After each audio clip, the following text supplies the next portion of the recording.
Assalamualaikum warahmatullahi wabarakatuh. Saya Muhammad Yamin, saya mahasiswa Mitra Adibina. Baiklah, saya akan menjelaskan tentang nephrolithiasis atau kita kenal dengan batu ginjal. Nephrolithiasis atau batu ginjal dibentuk dalam saluran kemih mulai dari ginjal ke kemih oleh kristalisasi dan substansi ekskresi di dalam urin.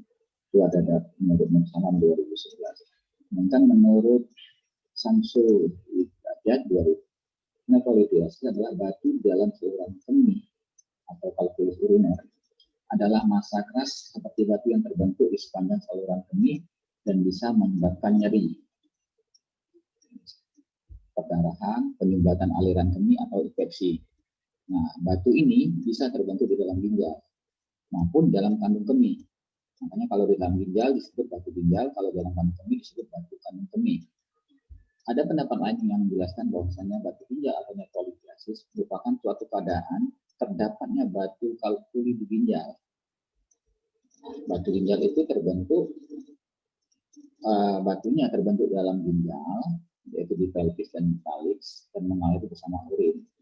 Nah, berdasarkan definisi yang ada di atas, maka diambil kesimpulan bahwa batu ginjal atau bisa disebut nephrolithiasis itu suatu penyakit yang terjadi pada saluran perkemihan karena terjadi pembentukan batu. Adanya batu di dalam ginjal yang terbanyak pada bagian pelvis ginjal, di mana dapat menyebabkan gangguan pada saluran dan proses perkemihan. Sedangkan etiologi dari penyebab dari nephrolithiasis ini, yang ini menurut Kartika, ya bahwasanya itu yang pertama faktor dari dalam intrinsik seperti keturunan, usia, dan ini menyerang lebih banyak di usia 30 sampai 50 tahun. Dengan jenis kelamin laki-laki lebih banyak daripada perempuan.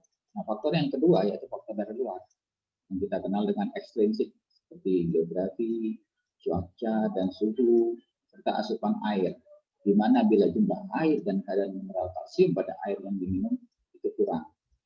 Diet yang banyak urin, kemudian oksalat. Oksalat itu dari teh, kopi, minuman soda dan sayuran berwarna hijau terutama bayam. Nah, kalsium juga bisa menyebabkan terbentuknya batu ginjal. Di antaranya sumber kalsium daging, susu, kaldu, ikan asin dan jeroan. Serta pekerjaan, di mana mungkin terlalu banyak duduk, kurang bergerak, dan minumnya kurang, serta mengkonsumsi banyak-banyak kalsium. Nah, beberapa penyebab lain di antara kedua tadi dari dalam dan dari luar, yaitu adanya infeksi saluran kemih. Nah, infeksi saluran kemih atau infeksi saluran kencing ini dapat menyebabkan nekrosis jaringan di ginjal dan akan menjadi inti pembentukan batu di saluran kemih. Nah, selanjutnya adalah stasis obstruksi urin, di mana adanya obstruksi dan stasis urin akan mempermudah pembentukan batu saluran kemih maksudnya. Suhu tempat yang bersuhu panas, di mana menyebabkan banyak mengeluarkan keringat, sedangkan asupan air kurang dan tingginya kadar mineral di dalam air minum meningkatkan insiden baru saluran kemih. Patofisiologisnya. Nah, batu terbentuk di traktus urinarius ketika konsentrasi substansi tertentu seperti Ca, oksalat, kalsium fosfat, dan asam urat meningkat. Nah, itu batu bisa terbentuk. Batu juga dapat terbentuk ketika terdapat defisiensi substansi tertentu seperti sitrat yang secara normal penyebab integrasi dalam urin. Kondisi lain yang mempengaruhi laju pembentukan batu mencakup pH urin dan status cairan pasien. Jadi minumnya kurang, cairan yang masuk ke dalam tubuh kurang, dan berkeringat yang melebihi. Ketika batu menghambat aliran urin terjadi obstruksi, penyumbatan di mana menyebabkan peningkatan tekanan hidrostatik dan distensi piala ginjal serta ureter proksimal. Nah, dan juga terjadi infeksi yang ditandai dengan menggigil, demam, dan disuri. Dapat terjadi dari iritasi batu yang secara terus-menerus. Beberapa batu di ginjal jika ada menyebabkan sedikit gejala, namun secara fungsional perlahan merusak unit fungsional ginjal dan nyeri luar biasa dan tidak nyaman. Batu yang terjebak di ureter menyebabkan gelombang nyeri yang luar biasa. Biasanya kalau pasien yang terkena batu ginjal itu nyerinya sampai yang hebat. Pasien sering merasa ingin berkemih, namun hanya sedikit yang keluar. Jadi urinnya yang keluar sedikit. Padahal rasa ingin BAK, buang air kecil itu kuat. Dan biasanya mengandung darah akibat adanya aksi abrasi batu. Jadi batu itu mengeluarkan darah mengenai saluran kemih, ya. Jadi di ginjal keluar darah. Umumnya batu berdiameter kurang dari 0,5 sampai dengan 1 cm keluar secara spontan. Tapi kalau sudah besar biasanya harus itu cuma tangan. Bila nyeri mendadak menjadi akut, disertai nyeri tekan di seluruh area costovertebral dan muncul mual dan muntah, maka pasien sering mengalami kolik renal, diare dan ketidaknyamanan abdominal dapat terjadi. Selain itu juga ada beberapa teori yang membahas tentang proses pembentukan batu. Itu tentang teori ini. Satu teori inti nukleus, dua kristal atau benda asing yang menyebabkan kristal mengendap pada urin dan sudah mengalami supersaturisasi. Kemudian teori matriks, di mana materi organik yang berasal dari serum dan protein urin memberikan kemungkinan pengendapan dari kristal. Teori lanjutnya adalah teori inhibitor kristalisasi. Ya. Pembentukan batu membutuhkan supersaturisasi, di mana supersaturasi ini tergantung dari pH urin, kekuatan ion, konsentrasi cairan, dan bentukan kompleks. Terdapat beberapa jenis batu, diantaranya satu, batu kalsium. Ini sering ditemukan. Bentuknya besar, dengan permukaan halus, dapat bercampur dengan kalsium dan fosfat. Biasanya batu ini sering dijumpai pada orang yang punya kadar vitamin D berlebihan atau gangguan kelenjar paratiroid. Kemudian batu oksalat. Batu oksalat dapat disebabkan oleh yang pertama oleh primer autosomal resesi. Baik ingesti, inhalisasi, vitamin C, ya, ethylenglikol, metokuramin dan anestesi. Kemudian hiperoksaloria, inflamasi saluran cerna, reseksi usus halus karena beberapa hal. Kemudian ada batu asam urat. Permukaannya itu halus, berwarna coklat lunak. Yang batu ini penyebabnya adalah makanan yang banyak mengandung urin. Kemudian pemberian sitostatik pada pengobatan neoplasma. Kemudian dehidrasi kronis. Orang yang dehidrasi kronis bisa menyebabkan itu. Kemudian ada obat. Ada salisilat, obatnya lasik, dan diazid. Dan yang selanjutnya adalah batu sturfit. Batu ini biasanya berbentuk seperti tanduk rusa. Ya. Nah, terbentuk pada urin yang kaya amonia. Alkali persisten akibat kroniknya ini, maka batu sistin. Kemudian batu ini terbentuk dari kristal kekuningan timbul akibat tingginya kadar sistin dalam urin. Keadaan ini terjadi pada penderita sistinuria, kelainan herediter yang resesif, autosomal, dan pengangkutan asam amino di membran batas sikat tubulus proksimal. Ya. Kemudian pathway-nya, manifestasi klinisnya, biasanya penderita nefrolitiasis itu mengalami yang pertama nyeri dan pegal darah pinggang. Jadi lokasi nyerinya tergantung dari mana batu itu berada. Bila batu itu ada di piala ginjal, maka rasa nyerinya yang muncul akibat hidronefrosis yang rasanya lebih tumpul dan sifatnya konstan, yang pertama itu timbul pada costovertebral.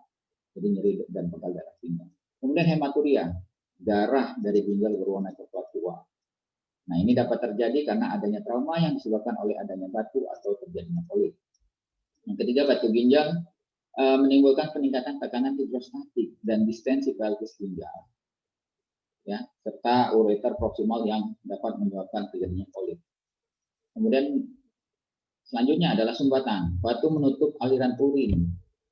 Ya, kalau betul menutup aliran urin, menimbulkan gejala infeksi saluran kemih, di mana akan terjadi demam dan gilir karena urinnya tidak keluar. Dan rasa ingin BAK-nya kuat, tapi urinnya tidak keluar. Kemudian yang selanjutnya, gejala gastrointestinal meliputi adanya mual, muntah, serta diare. Kemudian penata laksanaan medis, terapi medis dan simptomatiknya yang pertama adalah bagaimana mengeluarkan batu, dan mengeluarkan batu yang dapat dilakukan adalah batu asam urat, di mana dilakukan dengan pelarut solutin C. Terapi simptomatik ini berusaha untuk menghilangkan nyeri. Jadi terapi medis dan simptomatik, jadi nyerinya kita berikan terapi. Kemudian selain itu diberikan minum yang lebih banyak, sekitar 2000 cc per hari. Ya. Biasanya makanya kita disarankan sering minum Kemudian diuretik. Kemudian terapi kedua, terapi mekanik. Terapi pada batu ginjal, ya, dengan bantuan nefroskopi perkutan untuk membawa batu itu ditembak, ya, kemudian dialirkan melalui sonde. Nah, cara ini disebut dengan nefrolitostripsi. Ya, kita kenal dengan tindakan yang paling sering dilakukan adalah ESWL, extracorporeal shock wave lithotripsy, memecahkan batu ginjal dari luar tubuh dan menggunakan gelombang itu. Jadi dari luar dikejutkan dengan gelombang sehingga batu itu pecah, sehingga batu itu dapat mengalir melalui ureter, kemudian dikeluarkan melalui urin.